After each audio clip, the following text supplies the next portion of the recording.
got a good group here. God, it's so cool how God works. I swear, Jordan, I think you were looking at my notes.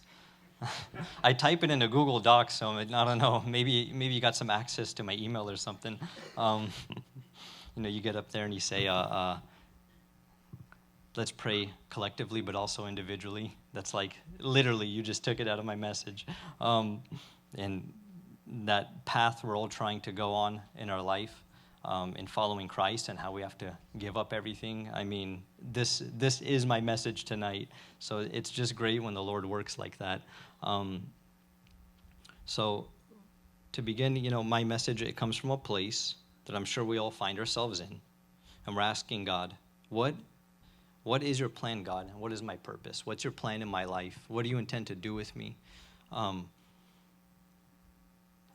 If I'm going in a certain direction, God, is this your plan? Is this your path for me, God? And we're going to look at two parables out of the scriptures. And in Matthew 20, let's do Matthew 25 first. Matthew 25, verse 14 through 30. It's the parable of the talents, and it says, "For it will be like a man going on a journey, who called his servants and entrusted to them his property. To one he gave 5 talents, to another he gave 2 talents, to another one he gave 1 talent, to each according to his ability. Then he went away. He who had received the 5 talents went at once and traded with them, and he made 5 talents more. The one with 2 talents went and doubled it and made 2 talents. And then the last one, he dug it in the ground and he hid his master's money. He didn't do anything with it." Further on, we see that the master comes and asks him, "What did you do with what I gave you?" And of course, the servants come up. The first one, "Hey, you gave me 5, I made you 5 more. The second one, you gave me 2, I doubled it, I made you 2 more. And the last one, before he can even say what he did, he didn't answer the question of his master. The servant starts with his excuses. "Well, look, because you were a man who, you're a hard man, and you reap where you did not sow, and you gather where you didn't scatter seed," and he has a reasoning. He's like, "I hid your talent. Hey, at least you have this one." But his master answered him, and he said, "You wicked and slothful servant, you knew that I reap where I have not sown and gather where I scattered no seed? Then you ought to have invested my money with the bankers, and at my coming I should have received what was my own interest. So take the talent from him and give it to him who has the 10 talents, for to everyone who has will more be given, and he will have an abundance. But from the one who has not, even what he has will be taken away." And he cast the worthless servant into the outer darkness. In that place there will be weeping and gnashing of teeth. It's very interesting. You look at the attitude and the way in which the different servants, you had the 2 servants and the 1 servant. The 2 servants, they simply did what their master said. They said, "This is what I received from my master. This is what I am to do with it. He gave me instructions. I listened, I followed." But the other master, he had excuses, but I want to look a little bit specifically at what his excuses were. Basically, with the sowing and the reaping about the master, and basically coming to the master and saying, "Look, at least you have this 1 talent that, I didn't lose this talent, I hid it, at least you have this one." Basically what he's doing is, to put it essentially, is he's not minding his own business. He's looking in his master's pocket and saying, "Look, this guy's wealthy. This guy has plenty. He even had enough 5 to give to 1 servant, 2 to give to another. This guy has plenty. So you know what? I don't really have to do much. It's not going to impact him," whatever excuses there might be. So we have this same excuse we find in Matthew 20, verses 1 through 16. Matthew 20, 1 through 16, it says, "For the kingdom of heaven is like a master of a house who went out early in the morning to hire laborers for his vineyard.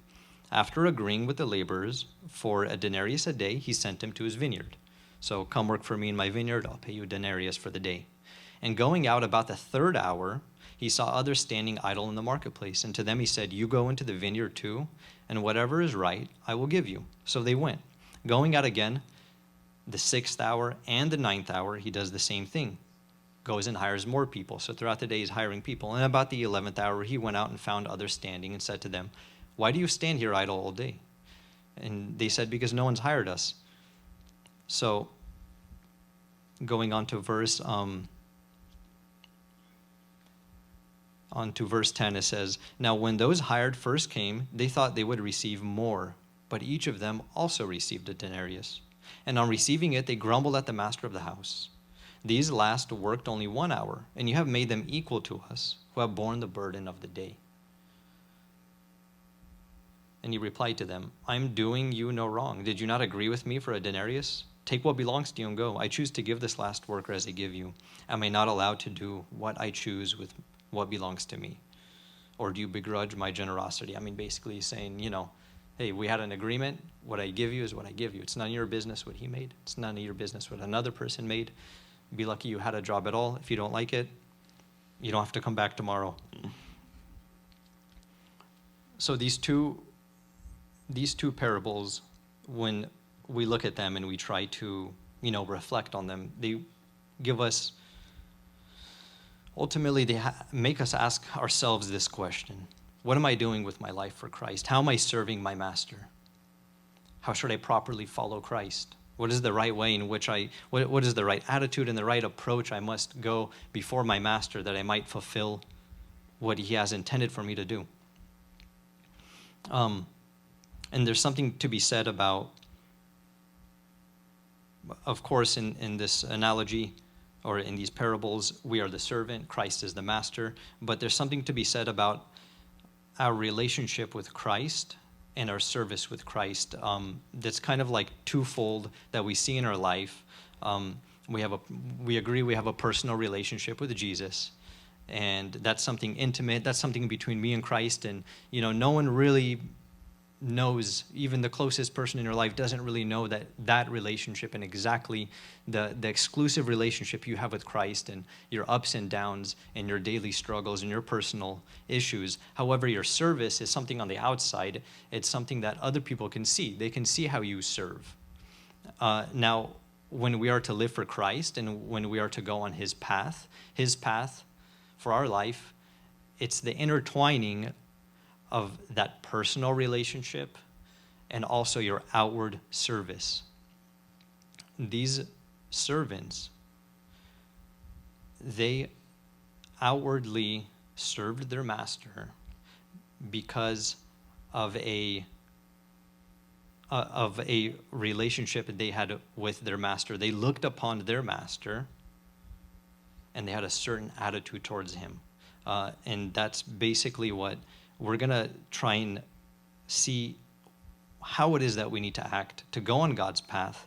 And essentially, we're going to overlay this on the story of Joseph and the story of Lot. We're going to look at two people who had a whole journey. They lived a life. It's written down in the scriptures, and we can take from them and learn how we need to walk on God's path that he made for us.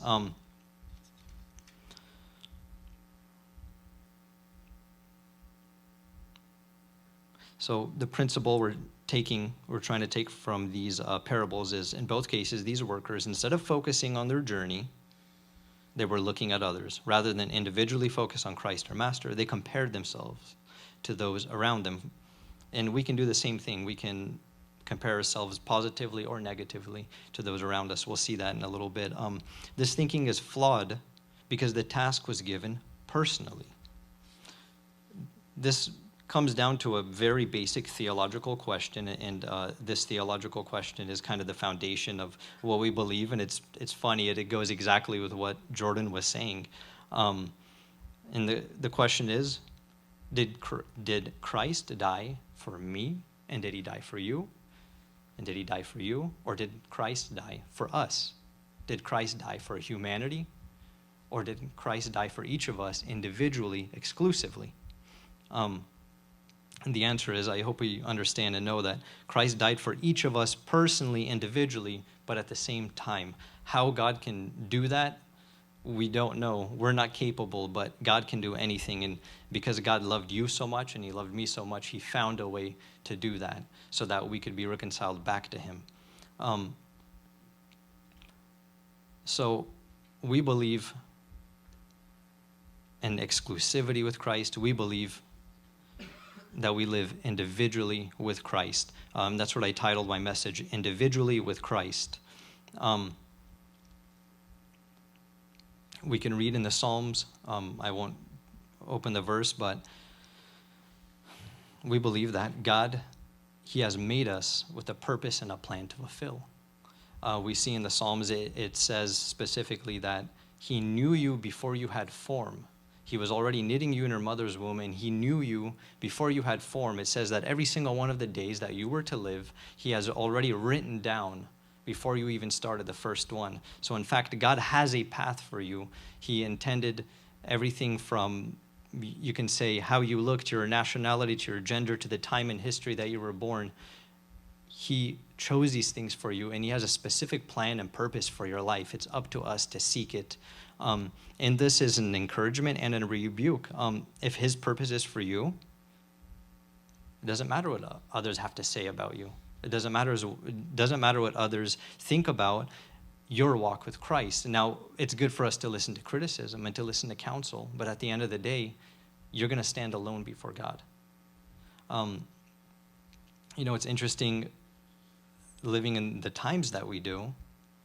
Right now, anyone could pull out their phone and go on YouTube and in 2 minutes pull up a message 10 times more educated and more profound than what I'm preaching to you today. You could, I forgot that amazing professor from Oxford. He's a professor of mathematics at Oxford. He has hours and hours of lectures on YouTube. And so, me striving to speak and to preach, I sometimes feel obligated, like, I need to measure up to, anybody could just pull up a cell phone and pull out an amazing message. Who am I to preach? And so we compare ourselves. But I want to encourage you today, whether your service to Christ is into the church is through music or through preaching or serving in any other way, don't worry about comparing yourself to other people. Don't worry about comparing yourselves to some of the greatest that ever were and who are now and some of the least. Try to figure out what your path is. All that matters is that you're fulfilling the path that the Master planned for you to fulfill. If he gave you 2 denarii, if he gave you 5, he decided that for you. So be encouraged by that. And at the same time, be rebuked by it, because sometimes you might feel, maybe you might feel judged by your friends or misunderstood by those around you as you're trying to go on that godly path that you have faith in is the plan for you. But sometimes we become the criticizer. Sometimes we become the accuser because we don't understand. Sometimes we don't understand where someone's coming from or how they feel about, or we don't understand a conviction they have for a specific purpose. And we might ask questions that might make them feel burned a little bit. In life, that's how it goes. Sometimes we're criticized, sometimes we're criticizing others, sometimes people sin against us, we sin against them. But just be aware that just as you are on your path and you're trying to figure out your plan, so is your neighbor too. Instead, encourage them, pray for your friends, and try to understand where they're coming from as well. Let's look at the story of Lot and the story of Joseph. I'm not going to pull up the Bible verses or anything because they're spread out. There's way too much to read. I'll just tell you about it. And we'll look at Lot's life, the decisions he made, the attitude he ultimately took between him and his master, and same with Joseph, the path that he took, the attitude he took, and then the decisions he made concerning his individual relationship with his Lord and Master. And how that applies to us. Now, Lot grew up with Abraham. Abraham, of course, being one of the forefathers of the faith. It is with Abraham that God had the initial covenant that basically started God's people. You know, they say the God of Abraham, Isaac, and Jacob. That's the God that we worship. And Abraham was the first one to have a covenant with God and basically start, essentially came out to start the Jewish people, the Israelites, leading up to, of course, Christ rising from them and so forth. But Lot was, I believe he was the nephew of Abraham. I believe he was the nephew of Abraham. And basically, Abraham kind of like mentored Lot. He like took Lot under his wing. And you could see it like as a mentor today.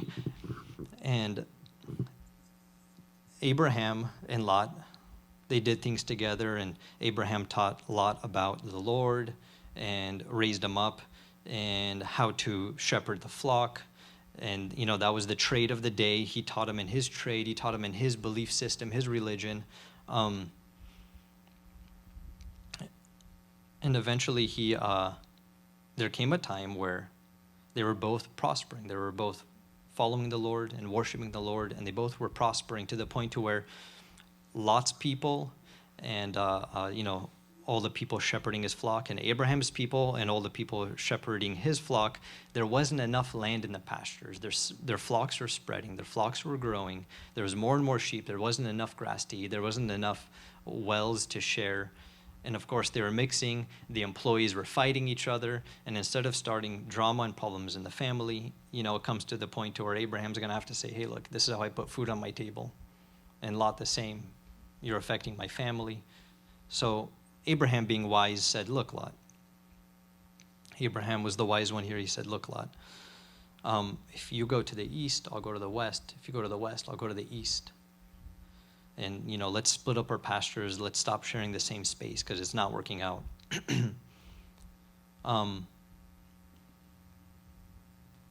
What would what would a more wise man than Lot do in this?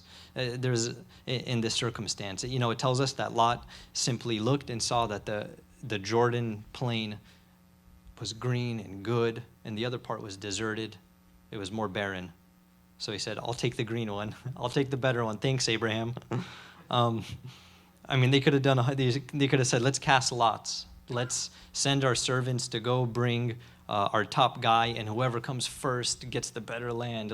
Back in the day, they had ways of kind of throwing it in God's hands to see what God's plan was for them, instead of just, hey, I'm going to be better off here, so I'm just going to take this one for myself. But of course, that's what Lot did.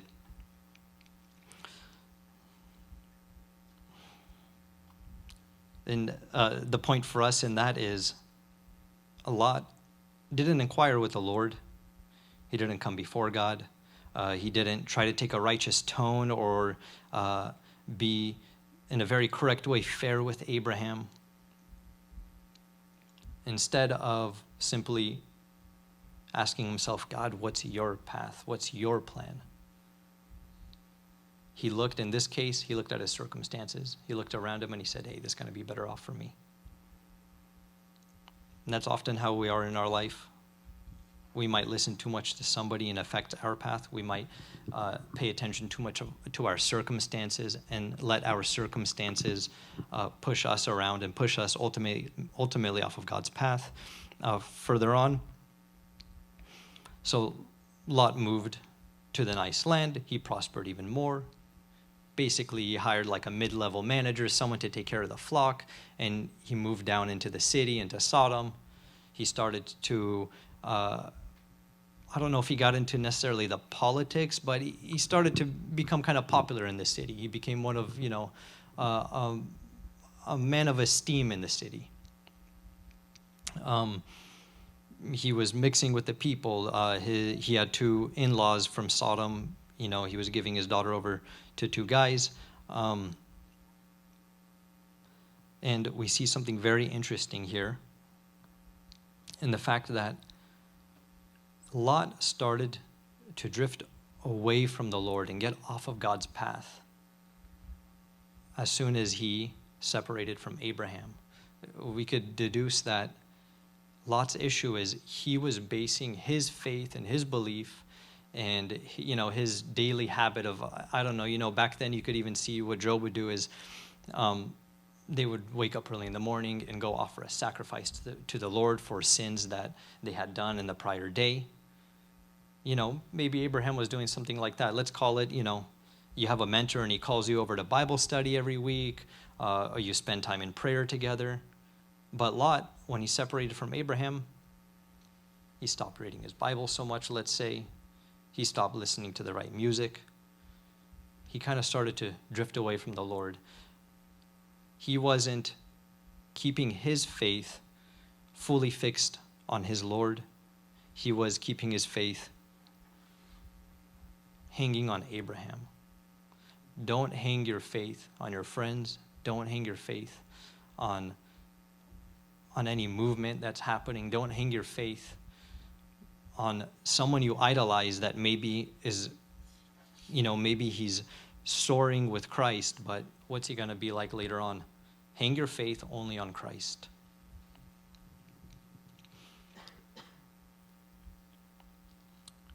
In contrast, let's look at the story of Joseph.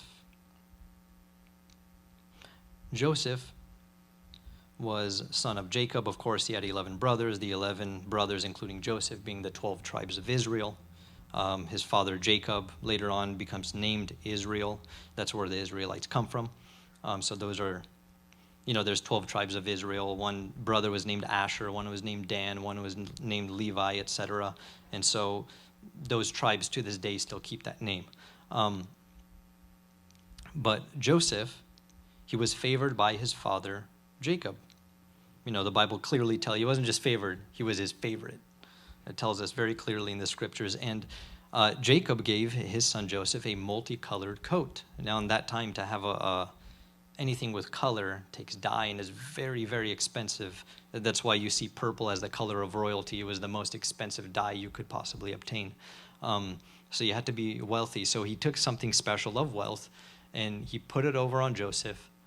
And I mean, you could imagine Joseph is the runt of the family. I'm also the youngest in my family. He is the runt of the family. He's the youngest one. He's got all these older brothers. At this point, he's 17 years old. He's no dummy. I'm sure he's bullied every day by his brothers. And he gets to wear this super colorful coat so he could remind his brothers every single day, all the time, about he's his dad's favorite. But there's some note to take from Joseph. He was favored by his father. And despite probably the bullying of his brothers, he wore that coat and he wore God's favor on him. He didn't care what anyone was saying. He didn't care anything that would happen to him. If you have a gift, if you feel like you have a gift from the Lord, don't be afraid to wear it. Don't be afraid to share it. Don't think about what everyone else is saying to you. Don't worry about how you might be judged or you might not. Half the time, the judgments we think we have are completely in our head. Don't worry about it, because at the end of the day, you're going to stand before God only. And then Joseph goes on and he receives 2 different dreams. And Joseph, some people say it was unwise what he did. Maybe it was intentional, but he goes and he gathers, he has 2 dreams. One dream is that he is a piece of wheat, and that there's 11 other pieces of wheat, and they all gather around him and they all bow down and worship the one piece of wheat. And then the other dream is similar about bowing down and the one being worshipped, but it also includes the sun and the moon bowing down. It's the sun and the moon and 11 stars worshiping him. Now, he gathers the whole family around, lets them all know, hey, listen to this cool dream I had. I don't think he was a dummy. I think he totally understood. He was a very smart man. When he went in Potiphar's house, he knew exactly what he needed to do to how to take charge of Potiphar's assets and invest everything and make Potiphar a very wealthy man. He was a smart man, and they all knew how to interpret dreams. We could even see when he brought the dream out to his family and he told them about it, how they rebuked him. Even his father rebuked him and said, "Oh, even your father and mother are going to worship you," concerning the star, the sun and the moon. So they all understood what the dream meant. They thought it was ridiculous, but what that speaks to us is, do you have a dream? Do you have a vision for your life? Don't be afraid to share it. Don't be afraid to follow your dream and to follow your vision. Now, we must be careful and understand if our dream is godly or if it's a worldly one. We can clearly look at Lot and see the way and the attitude in which he went to fulfill some dreams he had for himself, dreams of financial prosperity. But if you have a dream and you have a vision and you feel like this is where God is leading you, don't be afraid to share it. Don't be afraid of what others might say to you. Ultimately, Joseph is sold into slavery, into Potiphar's house. And even though he was in slavery, he was successful in Potiphar's house. He raised up his assets. He made Potiphar a wealthy man. And because of that, he got to share in some of the wealth of Potiphar. I mean, think about that for a little bit. What a terrible situation to find yourself in, sold into slavery. And instead of it breaking him, he doesn't care what circumstance he's in. He's not looking to the left. He's not looking to the right. He knows God's will and God's path is to be full of integrity and to do things correctly as they should be done. And so even there, he was able to prosper. He didn't go into a depression that ruined his life and that he couldn't do anything. No, instead, he was successful. Your circumstances are just part of God's path and part of God's plan for your life. We don't know our purpose and plan in life. And let me tell you, sometimes we think that God's purpose and plan for us is going to be to prosperity and to something great. Maybe not. It might be something terrible. It might be terrible worldly, but ultimately, it's a perfect plan that God made you for. Eventually, Joseph interpreted Pharaoh's dream. You know, even in the prison, he was successful. And then he went and interpreted Pharaoh's dream, which took him out of prison, put him in charge. He was second in charge in Egypt. And, you know, Pharaoh says to him, "You have all the power I have, only I have the throne." So he had power over all of Egypt. And, of course, we know the story that because he was in charge there and he was able to interpret that dream, he knew that they were going to have 7 years of prosperity and 7 years of famine. So in those 7 years, he put some aside every year. So that way during the time of famine, they would have enough food. And that's, of course, when Joseph's family came. And basically he was able to save Israel. He was able to save God's chosen people that eventually came out, spread out through Jerusalem. And, of course, Jesus of Nazareth came from that lineage. Because of his suffering and the place he served, and in the way he served, he was able to help and play a part in God's master plan of bringing the Savior here on earth. You might be suffering in a place, or your path in life might take you in a place of suffering, but God has a plan for it. You might not understand it now, but God has a plan for it. Look at Lot and Joseph's legacy. What did they leave behind? Lot eventually had two descendants, the Moabites and the Ammonites, who throughout all the ancient history of Israel were always fighting each other. The legacy that Lot left behind was always a roadblock and a hindrance to God's chosen people. But Joseph's legacy, of course, he was able to move all of Israel at the time was 75 people about into the Goshen land, into the well-watered land just outside of Egypt where they could all spread out their flock and all share together. Lot, in wanting to gained for himself that green field. Of course, it was all destroyed when God destroyed Sodom and Gomorrah. But Joseph, in following on God's plan and purpose for his life, was able to help all of God's people have a huge green pasture that they could all live in. That is my timer. The conclusion is, God made you, Christ died for you, and ultimately the Father will judge you alone. Don't look to the left and the right. Instead, focus on Christ and focus on the path that he laid out for you. God bless you guys, and thank you for listening.